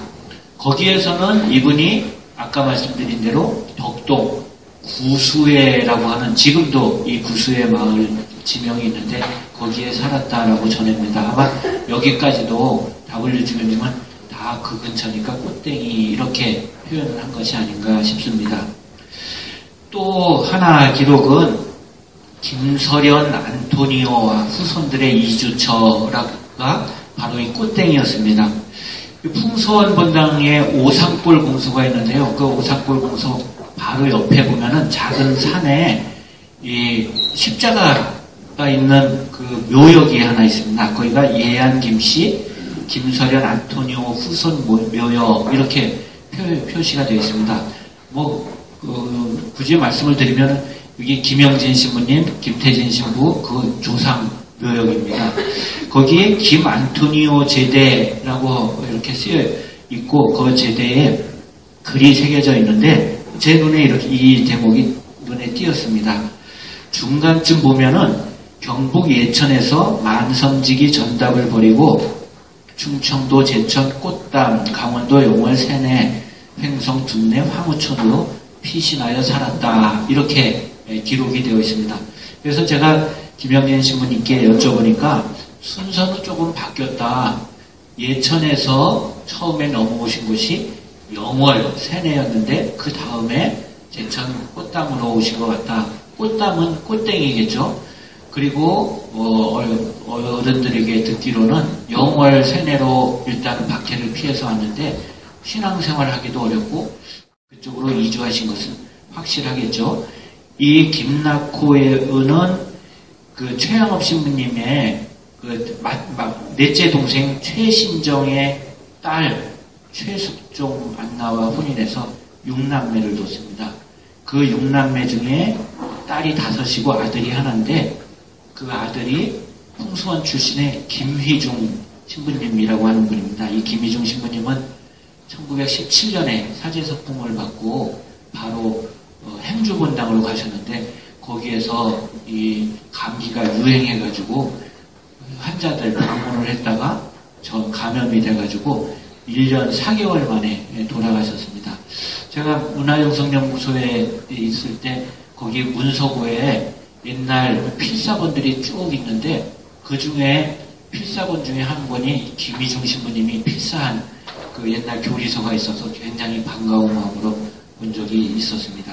어쨌든 이 김서련 안토니오와 후손들의 이주처도 꽃땡이였었습니다. 지금처럼 말씀드린 대로 그 당시에 박해시대 때 신자들이 위급한 상황이 되면은 저쪽으로 가면 조금 더 안전하겠다라고 여겼던 곳, 마을 촌장이 신자여서 신자들을 보호해줬던 곳, 혹은 교리를 배우거나 혹은 또 더 깊은 신앙생활을 하기 위해서 옮겨갔던 것, 그것이 꽃땡이였다. 지금 있는 기록으로는 그렇게 추정을 해도 크게 다르지는 않을 것 같습니다. 그러니까 그 당시 신자들에게는 앞에서 제가 표현한 대로 약간 어머니 같은 역할을 하지 않았을까, 이런 생각을 하게도 됩니다. 전체적으로 꽃땡이라고 불렀다고 하더라도 또 어떤 곳은 구체적인 지명이 나오는데요. 그 지명 중에 저희가 많이 들었던 지명 중에 하나가 너럴골이라고 하는 곳입니다. 장주기 요셉 성인이 이제 베론 신학당의 집주인으로 계시다가 푸티니콜라 신부님, 프루티에 신부님이 잡혀가는데 정말로 간절히 원하면서 같이 잡혀가기를 원했어요. 너무너무 같이 순교를 하고 싶어서요. 그런데 프루티에 신부님이 포졸들에게 돈을 쥐어주면서까지 저 사람은 잡아가지 말라, 놔줘라 해서, 그리고 장주기 요셉에게도 따라오지 말라고 말씀을 하셔서 할 수 없이 따라가지 못하고 집에 남아 있었습니다. 그리고서는 이제 닷새를 굶으셨다 그래요. 너무나 배가 고프니까 먹을 것을 구하러 가신 곳이 너럴골입니다. 저도 그냥 처음에 너럴골 들었을 때는 산속에 아까 말씀드린 대로 아주 깊은 계곡으로 들어가니까 산속이지 않았을까, 이렇게 생각을 했는데, 산속은 산속이었는데 이분이 찾아가신 이유가 좀 따로 있었던 것 같습니다. 그 다음 페이지에 보시면은 너럴골이라고 하는 지명은 아까 말씀드린 대로 너럴골, 너럭골 이렇게 부르는데, 거기는 이 칼레 신부님이라고 하는 분이 쓰신 기록에 보면은 삼리회 이렇게 나옵니다. 리회가 우리나라로 따지면은 십리를 리회라고 했던 것 같습니다. 4.8km인데요. 삼리회니까 30km가 조금 넘는 곳이다. 거기에 위치를 해 있습니다. 제가 이 다음 지도 있잖아요. 거기에 이렇게 거리 재는 게 있어서 딱 찍어서 거리를 재보니까 베론 성당, 지금 베론 대성당 입구서부터 이 너럭골, 너럭바위까지가 딱 12.4km더라고요. 그러니까 거의 30리가 딱 맞는 것 같습니다. 근데 이 너럴골이 어떤 곳이었냐면은 앞에 말씀드린 칼레 신부님이 장요셉 회장의 순교 보고서 이런 걸 쓰셨는데요. 거기에 이렇게 적혀 있습니다. 너럴골이라는 교촌으로 갔다. 그런데 그가 이 씨의 집으로 들어가자. 그러니까 너럴골이 그냥 외딴 곳에 한 집이 있었던 게 아니라 거기가 교촌이 형성이 되어 있었던 것 같습니다.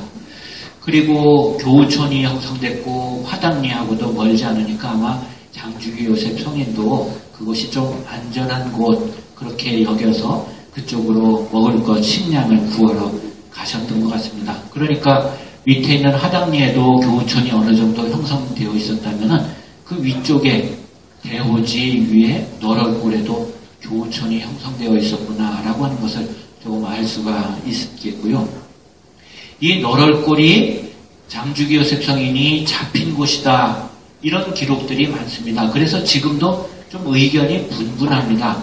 어떤 분들은 장주기 요셉 성인이 너럴골에서 잡혔다. 어떤 분들은 아니다, 베론에서 잡혔다. 이런 의견들이 갈려 있습니다. 그 당시의 상황을 전한 자료들에서 서로 다른 증언을 하기 때문에 그러는데요. 앞에서 말씀드린 이 장요셉 회장의 순교 보고서가 이 장주기 요셉 성인에 대한 자세한 기록을 담고 있는데, 거기에서는 그런데 그가 이 씨의 집으로 들어가자마자 포졸들이 그곳으로 들이닥쳤다. 이렇게 이야기를 합니다. 그러니까 이미 너럴골에 딱 포졸들이 잠복해 있다가 또 누가 신자들이 있나 생각을 하다가 이 씨의 집, 이거는 근거 없는 추정이긴 하지만은 그 동네 교구촌 회장이나 공소회장님 또 잘 아는 그런 분이었겠죠. 그러니까 그 근처나 동네에 매복을 하고 있다가 장주기 요셉 성인이 딱 나타나니까 이 포졸들은 이미 베론에서 장주기 요셉 성인의 얼굴을 본 포졸들이라고 합니다. 그러니까 대번에 거모를 잡았다 하고서 딱 체포를 해봤겠죠. 그런 기록들이 있습니다. 이와 비슷한 기록이 여러 차례 나와요.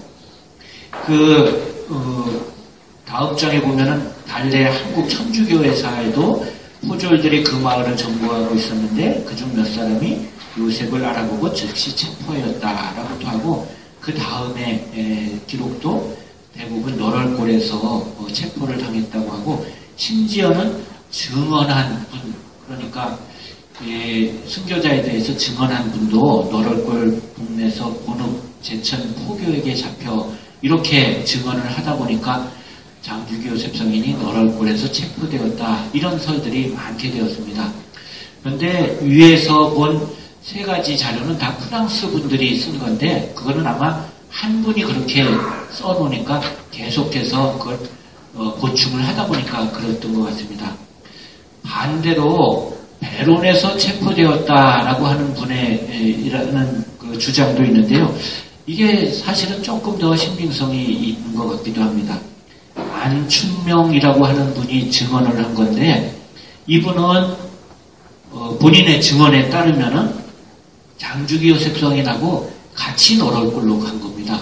같이 너럴골로 갔는데 장주기 요셉 성인이 이 안춘명에게 제천 서면 너럴골로 가다가 이틀 만에 장회장 혼자 배론으로 들어갈새 죄인도 같이 가려고 한즉 장회장이 말리기로 죄인은 같이 못 갔습니다. 그 앞에 보면은 신분의 권면으로 죄인과 한 가지로 이렇게 써놓은 걸 보니까 장주기 요셉 성인하고 너럴골로 같이 갔다가 먹을 걸 구하긴 했는데 배론으로 다시 가면서 장주기 요셉 성인이 이 안춘명이가 거기 가면 위험하니까 당신은 여기 좀 남아있으시오, 이렇게 이야기를 했던 것 같습니다. 근데 이분은 장주기 요셉 성인하고 같이 너럴골로 간 거잖아요. 그래서 증언을 한 거니까 같이 간 분의 증인이 그래도 좀 타당성이 있지 않는가, 이런 생각을 합니다. 저희가 확증을 하기는 어렵지만요.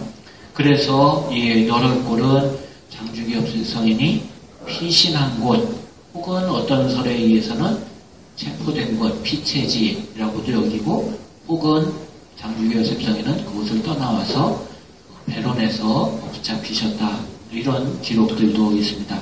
아마 뒤에 베론에서 붙잡히셨다라고 하는 게 지금은 조금 더 설득력 있게 받아들여져서 아까 우리 여신부님도 베론에서 장주기 요셉 성인의 체포 장면을 말씀을 해주셨습니다. 또 한 곳, 지금 화담리 꽃땡이라고 하는 곳에 대해서 말씀을 드렸고 두 번째는 너럴골에 대해서 말씀을 드렸는데 또 한 곳은 이 방앗다리라고 하는 곳입니다. 지금은 방학교, 방학리인데요. 이 지명이 변하게 된 거는 조금 재미있습니다. 그 마을에 조그만 개울이 있었는데 그 개울에 나무로 만든 다리가 방앗다리, 이 디딜방아 찢는 거 있잖아요. 그 방앗다리를 그 위에다 놓고 그리로 건너갔나 봐요.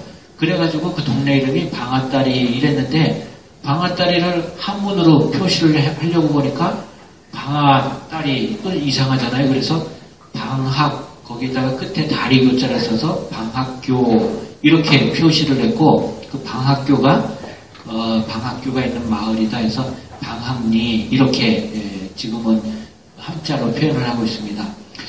그 위에 구악산이 있는데 구악산에서 학 9마리가 날아가서 앉은 동네가 학자 들어가는 동네가 됐다.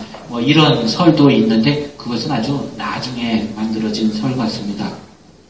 이 방앗다리도 교우들이 많이 살았는데 많은 기록은 남아있지는 않습니다. 그냥 대표적인 것 한 가지만 제가 적어봤는데요. 정은 바오로 순교자라고 하는 분이 계십니다. 이분이 우리 교구하고도 조금 관련이 있다 생각이 드는데 정규와 아우구스티노스 신부님의 조상이십니다. 이분은 이제 남한산성에서 순교를 하셨는데 또 우리 아까 신부님 말씀하신 원동에 계셨던 정규량 레오 신부님, 정규하 신부님 그분들이 사천관인데 그분들의 증조부가 되시는 거죠. 이분도 정은 바오로 이분이 세례를 받은 다음에 순교를 하시고 그 가족들이 굉장히 고생을 했습니다. 그래서 이리저리 밀려다니면서 사시다가 충주 쪽에서 사셨는데 너무나 그쪽에서 살기가 힘들어서 또 박해 위협이 있어서 피난을 온 곳이 이 백운 방앗다리라고 하는 마을이었었습니다. 그리고 제가 조금 적어놓은 거를 중간에 보면은 이렇게 있습니다. 밑에서 넷째 줄 보시면 이제 몇 해를 안심하고 살아볼까 생각하였더니 그렇게 되지 못하고 어찌할 바를 모르게 되었다. 생각하다 못하여 작은 조부 비리버의 식구들은 용대, 여기는 충주입니다. 용대 개울 너머에 그냥 있고 조부 방직업께서는 큰 집 식구들을 다 데리고 모진년 1868년에 조울산 노인의 아우가 살고 있는 제천 방앗다리로 가서 방을 하나 얻어 부지하며 거기서 머슴을 살으셨다. 이런 내용들이 나옵니다. 아마 이분들도 이 방앗다리가 그래도 좀 교우촌으로 그쪽으로 가면 좀 살만하겠거니 생각을 해서 그쪽으로 가셨던 것 같습니다. 요약해서 말씀을 드리면은 박해시대 때 신자들이 어려운 상황에서 피난을 가거나 궁핍해서 어디 살만한 곳이 없나, 좀 기댈 곳이 없나 생각을 하고 이사를 한 곳, 그곳이 화당리 배분 지역이었고 너럴골 또 피난처였고 또 방앗다리는 이주처이기도 했습니다. 그러니까 처음 말씀드린 대로 거기에 남씨집 혹은 양반 촌장이 있어서 조금 안정된 교우촌이 형성이 되었던 듯하고, 그러면서 신자들이 모여드니까 신앙생활도 열심히 하게 되고 교리도 가르치면서 이 교우촌이 그 당시에는 조금 발전을 했었던 듯 싶습니다. 물론 그 이후에는 굉장히 쇠퇴하게 되었지만 어쨌든 기회박해나 혹은 병인박해 시기에 이르기까지는 이곳이 신자들의 피난처, 이주처가 되었다. 이런 말씀을 드립니다. 그리고 이 제천 백운 지역의 순교자는 그렇게 많지는 않습니다. 그렇지만은 사실은 알려지지 않은 순교자들까지 합하면은 훨씬 더 많겠죠. 지금 기록에 나오는, 그러니까 순교자에 대한 증언록에 나오는 이 순교자들은 크게 5분이 있는데요. 대호지, 아까 말씀드렸던 그 대꼬지라고 하는 동네에 지아기 모니카라고 하는 분이 있습니다. 한문으로는 지아지 이렇게 쓰는데 이때는 이제 이두를 썼기 때문에 쓰기는 아지 이렇게 쓰고 부르기는 아기, 옛날 여자 할머니들 이름에 많죠. 지아기 모니카입니다. 이분은 횡성, 마일, 지금 갑천 출신이고 이제 12살에 천주교에 대해서 배웠다가 14살에 최원칠이라고 하는 바오로와 결혼을 해서 대호지에 살았는데 68년 4월에 서울에서 내려온 그 포졸들한테 체포되었습니다. 그래서 포도청으로 서울로 끌려 올라가서 고문을 받고 1868년 4월에 순교를 했고 남편 최원칠은 배교한 후에 풀려났다. 이런 기록들이 있습니다. 그리고 도장골이라고 하는 곳에 화당초등학교 앞에서 나와서 그 길가에 느티나무 있는 그쪽 동네입니다. 거기에는 송성보 아우구스티노 그리고 그 아들 송바르나바라고 하는 곳, 두 분이 순교를 했습니다.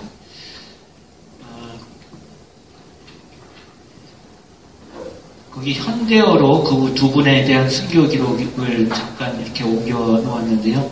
송아우스팅이라고 하는 이는 충청도 서면 도장골에서 살더니, 여기는 충청도 서면이라고 나오고 다른 곳에서는 그냥 도장골로도 나오기도 합니다. 병인 풍파를 당할 때 나이 77세라 10월에 청주 포교에 잡힐 때 앙골 사는 심서경 혹은 심세경이와 함께 포착함이 되어 충주서 잠깐 유숙하고 청주 병영에 가서 무수한 형벌을, 혹독한 형벌을 무수히 받았을 때 감수 인내하다가 편태 아래 죽으니 그 둘째 아들 바르나바가 시신을 거둘 때 입과 눈에 모래가 가득하므로 혀로 핥아 씻어내고 안장한 후 피신하여 진천 베티 지방에 살다가 무진 2월에 경교에게 잡힐 때 경기 살던 조도사와 같이 하여 둘이 서로 권면하고 좋은 마음으로 서울에서 치사하였다.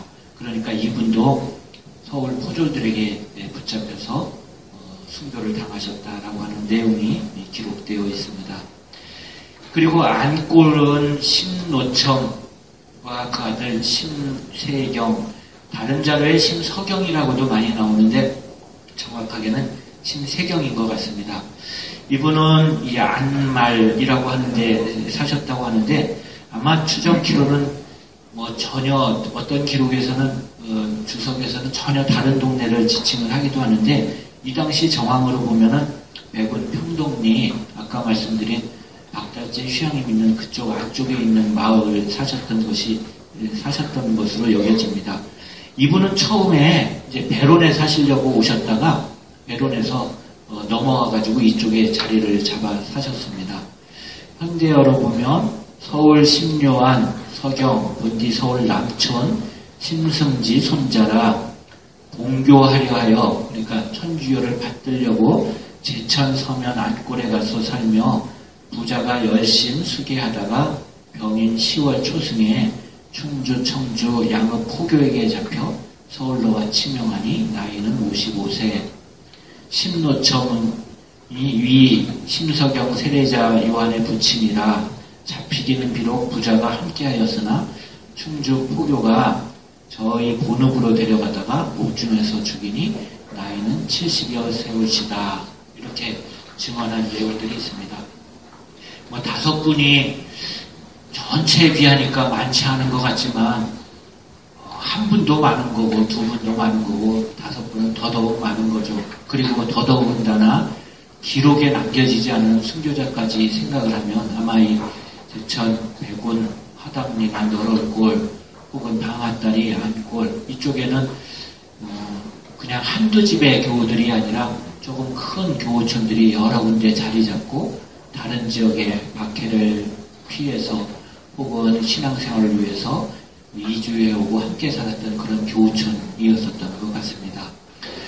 그 마지막 장에 보면은 백운 지역의 공소와 본당의 설립이라고 그 박해 시대가 끝난 다음에 이제 이쪽 지역의 공소들이 어떻게 이어졌나라고 하는 내용을 간단하게 요약을 해놨습니다.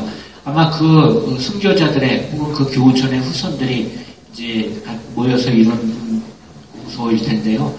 옛날에는 공소가 꼭 공소 건물이 있었던 것이 아니라 어느 한 집을 정해서 그 집을 공소집 이렇게 불렀습니다. 그 집에서 공소를 보아도 거기를 이제 공소라고 여기기도 했습니다. 그래서 제일 먼저 기록에 나타나는 것이 이제 움실 공소인데요. 1911년 그때 용서막번당 교세 통계표에 움실 공소가 나오고요. 그 후에 대호지 공소도 나오는데 이 대호지 공소는 공소 건물은 없었고 우리 원주교구의 박용식 신부님 또 지금 백운 박용서 회장님 조부가 경기도 산본에 살다가 이쪽으로 이사를 오셔서 대호지 너럭골에서 사셨다고 합니다. 그리고 그분들 증언도 있는데 공소는 없고 공소집이 있었던 것 같습니다. 그리고 말씀드린 대로 방학리에 공소가 있었고 화당리에도 공소가 있었는데 화당리 공소는 지금 화당초등학교 바로 뒤에 건물이 있었는데 70년대, 80년대까지 있다가 지금 찾아가 보니까 다 철거가 되어서 지금은 없습니다. 그리고 원월리 공소가 있었는데 원월리 공소는 본래 충주에 속했다가 77년에 행정구역이 변화되면서 백운에 편입돼서 백운 공소가 되었습니다. 그리고 그런 공소의 전통을 이어서 백운 본당이 처음에는 평동에서 공소로 시작을 했다가 82년도에 주교님한테 본당 승격을 건의를 했고 그래서 1989년에 본당으로 설정이 됐습니다. 92년에 본당으로 설정이 됐습니다. 말씀드린 대로 제가 제목에서 이 화당리 지역이 많은 신자들의 피난처이기도 하고 또 이주처이기도 해서 제목을 제가 어머니 같은 피난처 혹은 용감한 순교자를 길러낸 꽃동네이다 이런 말씀을 드렸습니다. 제천 지역에 여러 교우촌들이 많고 순교자들도 많은데 물론 다른 교우촌들도 다 아주 각별한 그런 사정들, 이야기들을 다 가지고 있습니다. 나중에 정말 기회가 되면은 그 그 마을마다의 이야기들을 다 이렇게 상세하게 기록을 하면 좋을 텐데, 그 중에서도 뭐 제가 좁은 소견이긴 하지만 그 중에서도 아마 이 화당리 지역은 당시 신자들에게는 피난처, 이주처로 이렇게 많이 여겨지고, 그래서 어머니가 있기도 하고 또 순교자들을 길러낸 그런 꽃동네 같은 역할을 했다, 이런 생각이 듭니다. 그래서 화당리뿐만 아니라 이제 처음에 주연님도 말씀을 하셨지만 우리 교구 전체 지구를 다 돌면서 순교자들에 대한 기억을 하고, 화당리 같은 곳에도 순교자들을 기억하는 조그만 비석 같은 것이라도 하나 세워질 수 있으면 어떤가, 이런 마음도 이렇게 주교님께 청을 드려보기도 합니다. 오늘을 시작으로 해서 원주교구의 순교자들에 대한 여러 연구들이, 특히 우리 교구는 뭐 여진천 신부님이 굉장히 상세한 연구를 쭉 해오셔서 그나마 큰 다행이기도 합니다. 근데 뭐 연구가 그냥 연구에서 그치지 않고 우리 신자분들에게도 전달되고, 또 무엇보다도 순교 영성으로 이어져서 우리 교구의 수많은 순교자들의 그 순교가 우리들 안에서 다시 꽃이 피어날 수 있으면 좋겠습니다. 네, 긴 시간 들어주셔서 감사드립니다. 오늘 귀한 시간을 내주시어 주제를 발표해 주신 두 분 신부님께 감사의 꽃다발을 드리겠습니다.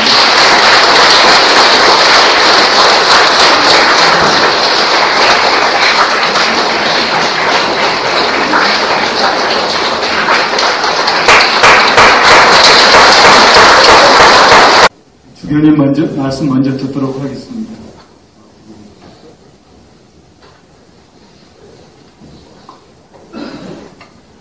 두 분 신부님 이야기 잘 들었죠? 네. 우리 여진천 신부님은 10시간 하고 30분에 얘기해 주시고, 우리 이유갑 신부님은 10분 만에 끝낼 걸 40분 동안 두 사람이 아주 대조적으로 자세하게 막 그 방앗다리, 거기 뭐, 느티나무, 뭐 이런 게 다 머리에 떠올라야겠죠? 네. 두 분이 아주 절묘한 조화를 이루고 있는 것 같아요. 앞으로 우리 원주교구의 순교자들은 한 분 한 분 더 조명하고 그분들의 삶을 우리가 잘 공부해 줄 수 있는 좋은 시간이 있었던 것 같아요. 저는 모르겠어요. 저도 궁금한 게 있어요.